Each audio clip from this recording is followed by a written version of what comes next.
Boom,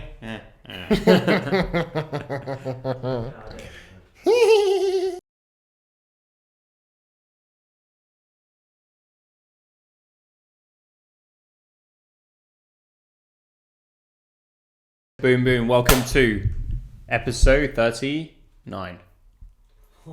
40. The big 40. How can I forget the 40? Are our party poppers, the pom-poms? And where did 39 go? Tell me. Yeah, where did 39 go? I don't know. Did we shoot? Did we? I don't think we did. I wasn't here. No, do you know what we've had? I was promised myself I'd remind you of this promise that we've had 2 episodes where we get too political, too financially way too political. driven. Yeah. They were lovely. Enjoyed it. Really had a good time. I'm not sure the audience loved it. So yeah, let's talk about stuff. Let's talk about business. Yeah. Because I don't think we've realized in this space of time where we've not been talking about the business, we have a supply chain manager, Josh, who is killing. He's changed the game for us. We have somebody we have I don't really know what her position is, but she is doing wonderful things for us. Yeah. What would you... Wait, who are we talking about? Huh? The person yeah, she's our brand consultant. Yeah, sorry. I didn't... Okay. Basically, what we were doing is, as a pharmaceutical company, we're doing all things pharma. Well established in the field, building our clients, but we needed to bring in outside experience. Because as we start to play in the bigger leagues, as we start to hit more regulation, regulatory fields require regulation in some of the new categories we're going into. We needed expertise, and we have brought in Penny. Who's currently in Munich. She's in Munich supporting us and getting us out there. So she's been messaging us left, right, and centre about new regulation. Brands that we want to work with, all of that stuff. She's just, I'm working on some documentation on pharmaceutical complaints processes, right? And having someone like her there, and we've taken on other people as well, but having her there as that regulatory, has that understanding, is native to the industry, is incredible, and we need more of that. As we progress. And basically, there's just been a lot of really exciting things going. We've also got somebody joining the accounts team. It just feels like the team's growing. We're operating. Funnily enough, we're operating slightly less efficiently, I would argue, as we find bits and pieces, but we've got more standard operating procedures than I've ever seen. We have a lot more communication. We have a weekly huddle on Monday mornings to catch everyone up to speed, because the team is actually quite big now. We have a new marketing campaign to drive business in for us. And it's not just like a marketing campaign of like, there's billboards out there. There is like strategic ways to show people that we were talking about this earlier. There is a gold standard now for Amazon. Maybe that's a good topic to talk about today. But that, brands need to sort of step up, because actually from a regulatory standpoint, we used it as a selling point of like brands. Some sellers aren't doing your brand justice online, but actually from a regulatory standpoint, we've seen some horrific things. And what we want to do is implement the gold standard, made platinum standard. We don't know what we're going to call it yet. I think we need to start working on that immediately. Because I've started using it. You mentioned it to me this morning. This was Sam's idea. He mentioned it to me this morning, and I've had 3 phone calls, and I've mentioned it into every single one since. Amazing. Different wording every time, so we need to get some consistency there. Get the name down. Standard has been there throughout. What would you say is gold standard? What you order stuff online in terms of like stuff you put in your face and your mouth? And I mean, everything now is off Amazon pretty much. I mean, some stuff off other websites now and then. The gold standard is the expectation, right? Like and to be honest, consumers don't know what to expect. So when you tell a consumer that, okay, you buy your eye drops on Amazon, you need to make sure that they're temperature controlled. To a patient, they're like, oh, I didn't realize it, but now that you say it, I would like that to be temperature controlled. So it has to be the standard that's just the bare minimum that's expected to treat a product in a respectful way. Are you recording batch codes? Are you temperature controlled? What happens when someone has an issue with a product? So say, I don't know, the top of your eye drops falls off. It's no longer preservative free. What happens there? What's the procedure? Is someone going to report that back to the manufacturer and so on in that respect? So I just wanted to check it was recording properly. It's fun. You use the word expectation there, which I think is correct. I actually think the consumer expects this has already been taken care of. Right. Which adds to to how horrified they are if they receive something that hasn't really been through that. Yeah. In terms of temperature control, there's no real way that they would know. But I've actually, so funnily enough, you're talking about eye drops. Yeah. We obviously represent a brand. Yep. But I was looking up some of the competition, and I was scoping out their Amazon presence, and I was looking at their reviews, and the way some people have received the parcel is actually quite mortifying. There's somebody who was talking about the top of their bottle, and they read the instructions, and they spent ages trying to open it a particular way, and they realized the instructions were referring to the top part that was already missing. Wow. Okay. So they were taking like scissors to this next piece, Yeah. when in actual fact it should have come with a thing that unlocks it. Yeah. And again, scissors not sterile, putting stuff in your eyeballs not Yeah. sterile. There are certain expectations that need to be met when you're distributing pharmaceuticals. Completely. I mean, this is going public, so we're probably giving a big secret away, but this is going to be big. Yeah. The fact, I think we don't realize, like, the more I was even on the phone calls this morning, I was like, there is no standard. There's no regulation. There's regulation to advertising, as we know. We obviously work with the PAGB, we work with their working groups. We see a lot of that marketing regulation come through, advertising regulation, what's being fed through. But from the MHRA and otherwise, when it comes to prescription medicines, plenty of regulation. Arguably, people say there should be more or less, but whatever. P products, so pharmacy-only products, that's when you go to the pharmacist and you say, can I have that thing behind the counter? They give it to you. Plenty of regulation at the moment. You need a pharmacist to sign off, all of that. But when it comes to anything else that you wouldn't buy on a market stall outside, but you'd buy in an official retail bricks and mortar store where you would trust that distributor's done the due diligence and the retailer's done the due diligence. When it comes to online, we're okay with taking it from someone who would be probably selling on a market stall. Yeah. That's essentially what's happening at the moment, as right? you like to call them. Yeah, Bob, exactly. And Bob is doing nothing wrong. The industry has allowed Bob to do that, and he's simply trying to make a quick buck, as we all are, as people are trying to do, right? You're trying to survive, he's trying to earn a living, and he's just buying products and selling it online. But the issue is the process and the standard behind what Bob's going through is simply not cutting it. It will cut it for if you're selling iPhone cases. Yeah. It's okay. Yeah. But products, these are healthcare products that are going through. Where is the regulation? And certainly when it comes to Amazon want to clear their name, make sure that anyone who buys anything from Amazon trusts. Excuse me. Well, Amazon is doing their part as well. Again, you can you can light your fires and march the march. Maybe it's a bit too late. But right now, Amazon has released tools to sellers to verify authenticity. Yeah. And funnily enough, that's where quite a lot of outcry is happening now. We're getting a lot of phone calls from Bob's of like, why can't I do this anymore? It's like, well, do you have a temperature controlled warehouse? Yeah. Are you recording adverse reactions? Are your team pharmacovigilance trained? Yeah. Chances are Bob's not. It's just Bob. Whereas we have all of this infrastructure. And again, this is like, well, you have the luxury of that infrastructure. Actually, kind of spent thousands on it before we realized we needed it. Yeah, right. A lot of investment before any return.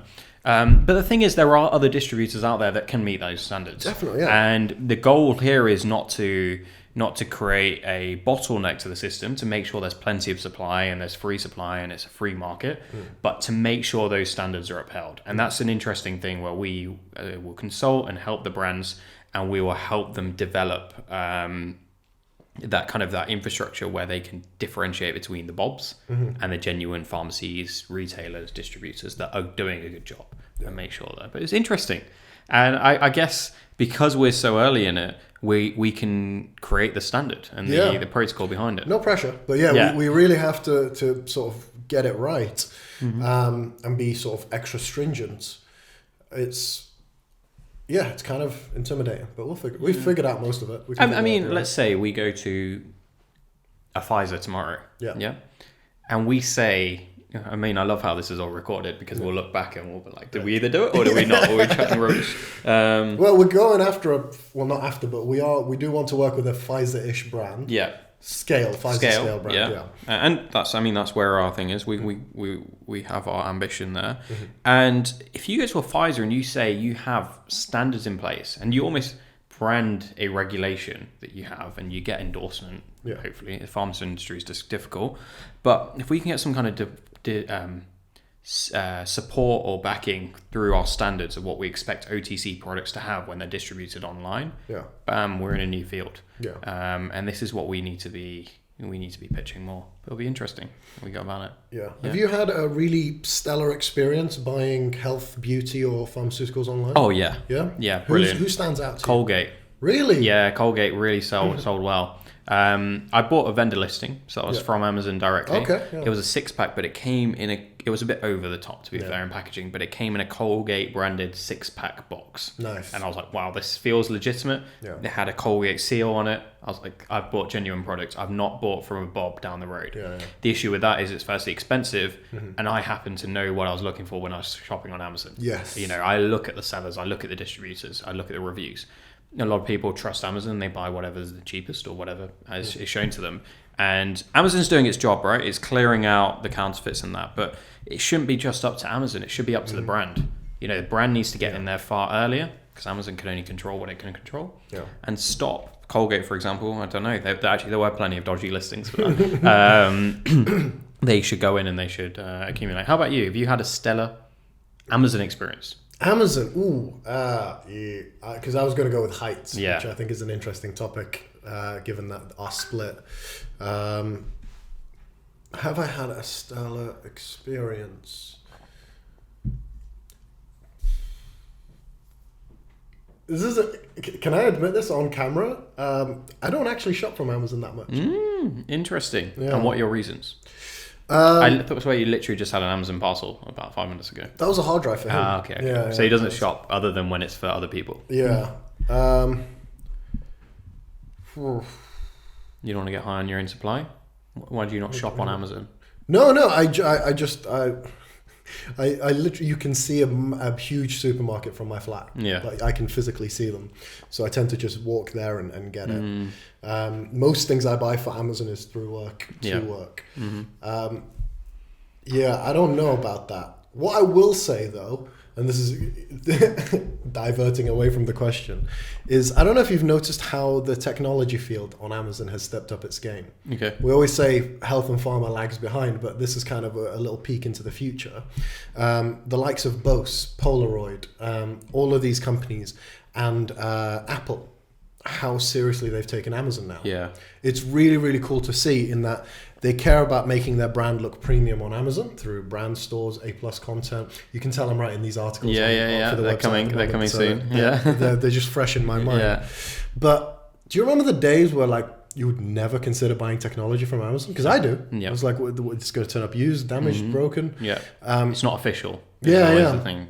But I think now, and I will confirm, if you go to Amazon and you search iPhone 30, I believe they've introduced gating to technology as well. Have they? What does that mean? So essentially, it's a brand tool for very large brands. If you got, is that an iPhone there? Tell me how many sellers there are there. 5 pre-owned, but the main listing is sold by Amazon. Okay, if you go on 5 pre-owned, all Amazon. Amazon warehouse. Yeah. There's no seller. Yeah. So as part of the encouragement to get Apple involved, I think that obviously there's a fee, but who knows? Maybe they want Apple so they won't charge them a fee. There's gating. So this is where Amazon literally gates anyone from selling on Amazon except the brand. It's funny because we're going through this thing with transparency, but this is like a strong transparency. If you're a multi-trillion-dollar brand, billion-dollar brand, you get this. You get that special advantage. In that sort of tier as well, there's obviously A+ content, and I think is it called enhanced A+ or premium, premium and premium brand stores. It's an invite only program. There's an entry fee. Back in the day, it was $250K. I don't know if that's still the case. No, from what I've seen, you can get it a lot cheaper now. Can you? Okay, fair enough. Amazon's there. It's ready for the premium brands. I know Burberry and Elf, the makeup brand, have decided to sort of congregate there. I think Amazon's business model is it will launch features like branded A+ content. So for those that don't know, you have your Amazon listing, you got your image, you've got your bullet points, you've got your title, and then you scroll down and you'll get some modules of nice content. They're called A+. Become more standard now. You'll see them on a lot of listings. You'll still see them missing on some. Then there's a new thing called Premium A+, where it does a few funny things. It's what you'd expect on a good website, but it's quite weird to have on Amazon. So what Amazon did is they launched it to all the premium brands, Apples and so on of the world, and the people with money basically, and they would charge them a couple mil, 250k starting for some of this stuff, and that helped fund the project to then roll it out to all the other sellers, because there's always a cost to develop these tools. So that's what Apple do, and it's exclusivity for Apple and these brands there. But it's good. It's really interesting where it's developing. What's transparency, Ash? I've never heard you speak about transparency before. This is the first time you've ever mentioned it to me. It'll be the bane of my life, but it's really interesting. It's to prevent Amazon released it as a product serialization scheme, and you're basically serializing every single unit that you either manufacture or distribute at a certain point through Amazon. And it's to stop counterfeits entering the market and such. And it's incredible because you literally have to enroll every single product you produce into a serialization. So every unit has to have a unique code. It's not like you'll copy the same code onto it. And Amazon's reason for this is it's trying to crack down on the whole legitimacy side. It's trying to give brands tools to tackle the issues that are going on. Yeah. Which kind of loops back to what we were saying of... back in the day, any old Bob could sell healthcare pharmaceuticals, and it just kind of brings it back to Amazon is having. I don't know if you think this is out of tune for Amazon, but Amazon is taking some sort of accountability into play here. Traditionally, they would be very careful and tread these waters lightly. Do you think it's a contradiction of what they usually do, or is it in line? No, I think they're still not taking accountability. Really? What they're doing, which is very smart to avoid any legal faff, is they're greying the area. Right. So they're giving responsibility back to the brand, just like they did with brand content. Everyone was like, my listing's wrong. It's got the wrong usage instructions. It's got the wrong title. The image is wrong. Amazon said, right, we're not fixing it for you. We ain't got time for that. We're going to give you the tools, and you tell us which sellers or whoever is allowed to change that content. We'll give you the tools to impact that, but we're not going to change anything, and then you can't blame us. Right. And then what they're doing with transparency is they're doing the same thing where they're saying, look, we're going to give you the codes when you request them. We're going to charge you. You give them to whoever. You put whatever way you want to. We're not going to get involved. What we will do is stop anyone after a certain point selling without those codes. Yeah. And you're giving the power back to the brand. Because Amazon knows if the brand's going to such efforts, it's taking Amazon seriously in the first place. Yeah. So they're not worried. And they don't want the brand saying, well, Amazon's just a knockoff. We're going to take you to court. Yeah, that kind of thing. Yeah. I thought I saw it in a different light, but actually what you just said kind of realigns us back. What I saw it as was Amazon protecting their own brand, and I thought that contradicted what you were saying, but it doesn't. Amazon's protecting its own brand. Yeah. But in a way, it's also empowering these other brands to protect themselves as well. Yeah.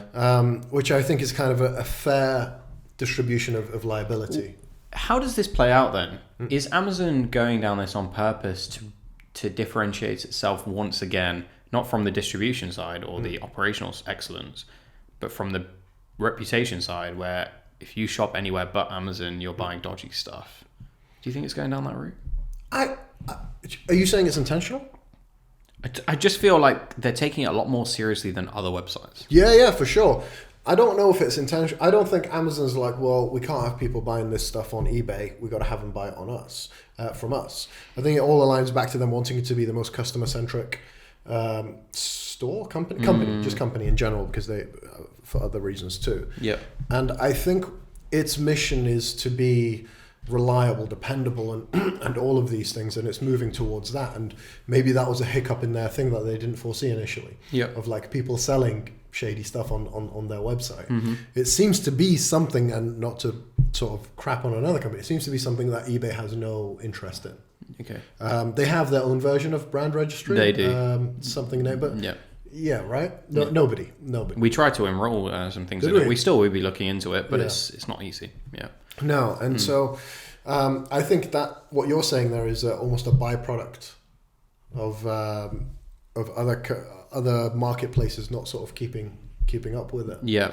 Having said that, though, there's loads of, I don't know if you heard, I don't know if it was that recent actually. Amazon's now in the Netherlands. Yep. Which really excited me. And Belgium. Is it? Mm-hmm. Netherlands really excited me because there's a titan in the Netherlands at the moment. Bol.com? Yeah. Mm-hmm. Is that as big as people claim it is? I don't know. Okay. See, they claim it's big in a market that wasn't e-commerce focused in the first place. Right. It's a bit like, I believe, Cdiscount in France. Okay. Same kind of thing. Everyone's like, oh, Cdiscount, Amazon haven't got a chance. Yeah. What's happening? Amazon has got a chance. And Cdiscount was big at the time, but it's no longer there. But yeah. So that bit's really exciting me because I'm like, we're about to see a big battle here because there's already a big player in the space. Do you think bol.com's got a chance? No, because Amazon's at a place now where it's got a winning recipe and it can just copy and paste wherever it wants. Yeah. It is at a point of almost monopoly, which they'll never admit to. But yeah, I don't see that happening. I think if somebody's going to take on Amazon, they're going to take on the whole of Amazon. They're not going to just take on one country and win that way. Yeah. Your ultimate product has to be way more intuitive, better in every aspect than just it's better in this country. Yeah. Because I think through relentlessness, we've seen every country, despite culture, language, whatever it is, adopt Amazon over time. Mm-hmm. So in terms of it infiltrating different countries, I think it'll have zero problem. Yeah. That's an interesting topic though. What do you think will take on Amazon? Because I don't think they're bulletproof. No, it's definitely not. Yeah. It will have its time. I do think Amazon's just getting started, but I don't think it's everything. The reason I think it's just getting started is because of its expansion into new markets. Yeah. And the fact is, the US is it's a 28-year-old platform, something crazy like that. Yeah, 28, 94. Yeah. It's a 28-year-old website. Yeah. Yet it's still dominating, and yet you can still be a new seller and make good sales. You know, that's incredible. 28 years old, whereas we're seeing new platforms such as Amazon France and Amazon Italy, Spain, that are much, much newer. You know, they're less, really only got going a decade ago, if we're really being honest. And that's where it's really exciting that there's so much opportunity. I mean, I was on a call with a French person just 5 minutes ago before we joined on, and he's saying, yeah, actually, I was telling him about Amazon France. He's like, yeah, I've got a Prime membership now. So you can, he started to realize, hold on a second, I am the living proof that this is taking over. What takes it on is the difficult question. This actually stems off another conversation we had outside, which was though, the main problems and innovations coming out right now seem to be focused around convenience.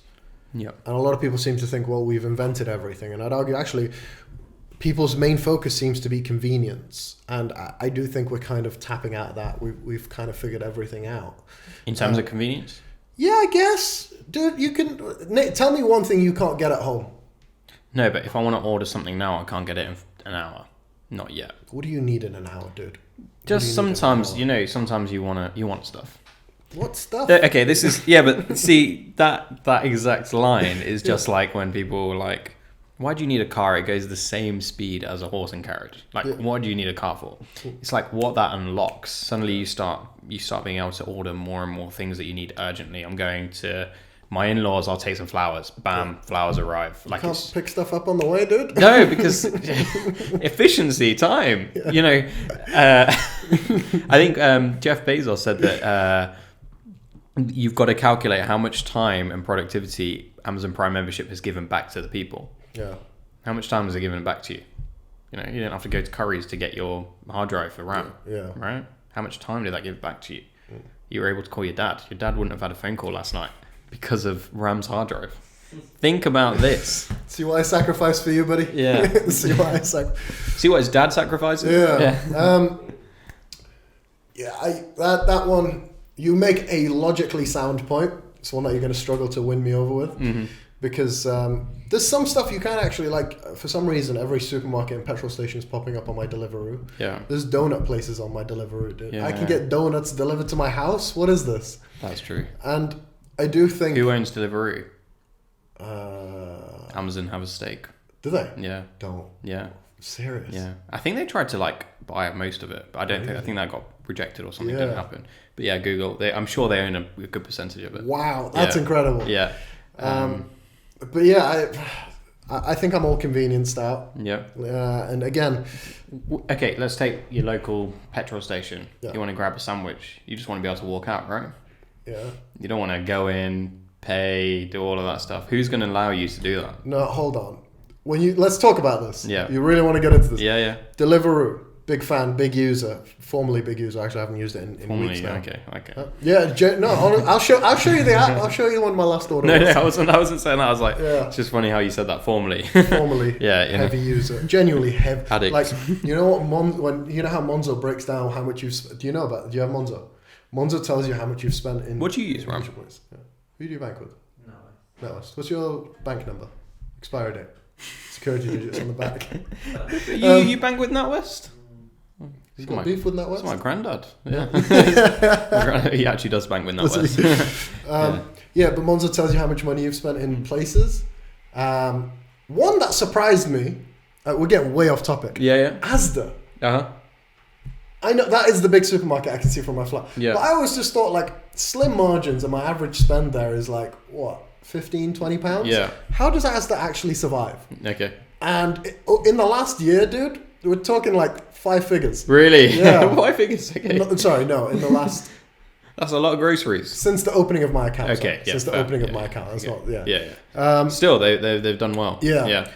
Deliveroo, I don't really know the number off the top of my head, but harrowing number. Okay. Like, genuinely, immediately delete the app. Yeah. Reconsider all of my life. Never paid for the monthly membership amount that saves you on delivery? No, again, we're getting so far distracted. Yeah, but it's okay.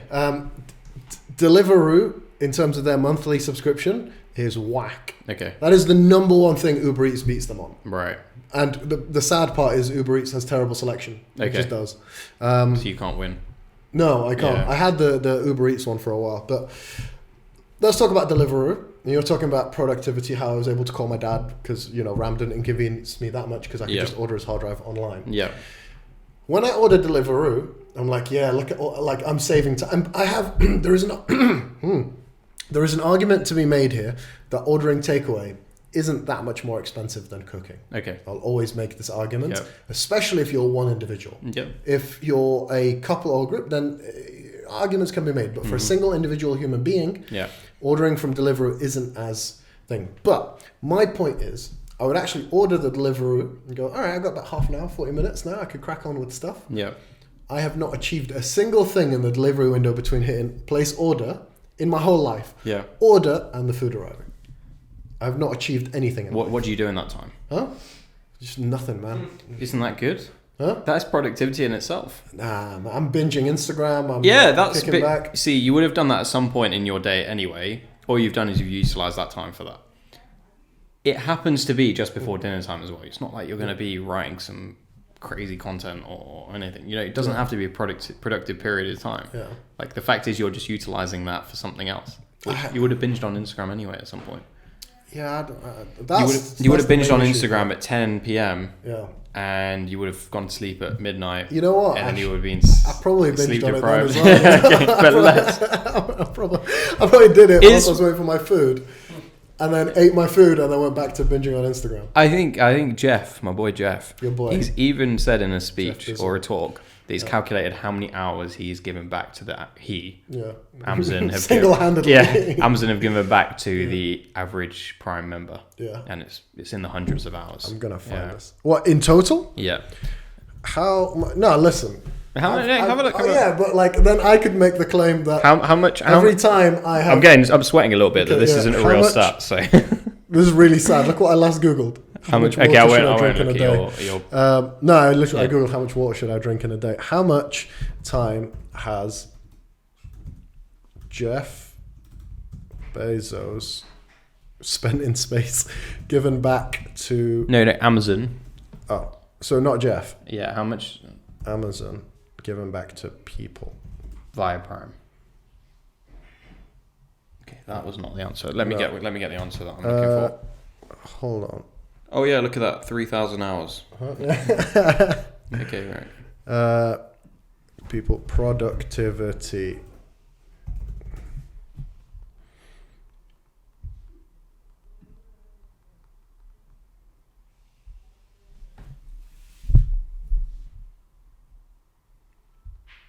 I think he even says, I think I heard this when I was on an Amazon conference, but he even says it would be irresponsibly bad not to have Amazon Prime membership. That's where he wants to get Amazon to. Yeah. Whereas irresponsible not to have Amazon Prime because it gives you so much. Yeah. Interesting. Yeah. There we go. I can't control that you go onto Instagram when you order a delivery. I can't control that. Fix me. Fix no my one crippling can. addictions. But yeah. Again, like, so he owes money to Instagram then? No, Instagram owe money to him because they got advertising. Yeah, sorry, yeah. Mm. Instagram owes. Amazon just can't stop making money. Yeah. Yeah. But anyway, back to it all. Yeah. Amazon is great. Amazon's pretty fucking great. Amazon's great, but is it the be all end all? We shall see. Is direct to consumer going to replace Amazon? Is it a threat? Direct to consumer, I'm going to make a bold statement here. Okay, whilst it doesn't have the adoption of Amazon, it is, and I always get confused. Which one is like just obvious, like subjectively, objectively, like not dependent on the person? Objectively. The D2C experience is just objectively better. Okay. I think, because you're not playing by somebody else's rulebook, so you can have. Sorry, it has the potential to be objectively better. Yeah. And if you do it right, which we like to think we do for some of our clients, well, all of our clients, I just think you're in for a much better ride. Okay. But Amazon is just far more adopted. And we talked about this. Maybe this is the chance to speak to Amazon. Amazon, I don't know if you're listening. There are some brands, do you agree with this, that aren't well suited for Amazon? The likes of Heights, Huel. Yeah, but I think they're developing Amazon to become more suited to those brands. That's what I want to see. Yeah. I actually want to, if anyone at Amazon wants to give us a call, I want to see Amazon but improve its subscription model to attract these brands. Because the likes of Huel, I think, absolutely belongs on Amazon, but not right now. Yeah. So, I like the customization of my subscription package that I can do. I don't think it's much. I think it's a little bit of UX that Amazon can do, and their subscription model will just work infinitely better. Yeah. I agree. It's a difficult one because I just don't know how Subscribe and Save works, to be honest. No. What, do you need like 4 or 5 items for 15%? What happened to the subscribe button, which to me was going to be the downfall of society? What, on Amazon? Have you seen this? They advertise it with like Crest. Oh, the button that you fucking stick it next to your window. Have you seen this? Yeah. You stick it next to your window, like your mirror in your bathroom. You're like, as you're brushing your teeth. And again, this is the downfall of civilization. You're like, oh, I'm out of toothpaste. Boop. And then it orders the tooth. It's just a button. Boop. Is it really? Yeah. They had it for a period of time. They had it for a while. Yeah. Does that still exist? No, they got rid of it. Yeah. They've turned it into virtual buttons, but then you're like, why not just buy on Amazon? Yeah. I'm not gonna lie though, incredible idea in theory. Like I was shaving on my my neck this morning. I was like, oh man, I'm out of razors. I need to order on Amazon. It's 4 p.m. Still not ordered anymore. Yeah. A little boop, boop, boop. Trust the Amazon, and bam, you go. And you are told that okay, this is what you're paying. Yeah. You can't have your kid come in like pressing it 5 times. Yeah. So you're not gonna get like a ton of parcels. Do you know? I'm genuinely shocked that you think like this. You're probably one of the busiest people I know. Yeah. You're actually. I'm not, but no, you're genuinely probably. I'm very good at looking busy. How often are you at home? Not enough. Yeah. Right? You're not at home much, so all of this convenience is being delivered to your house.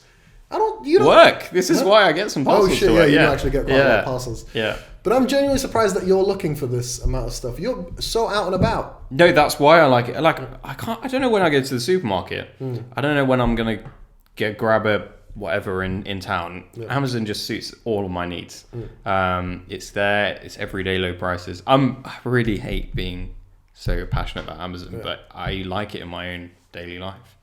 All right. Where's your favorite coffee spot? Okay, you just remind me of coffee, so I'll have something there. But okay, where's my favorite coffee spot? Probably like 200 degrees. Coffee. Okay, cool.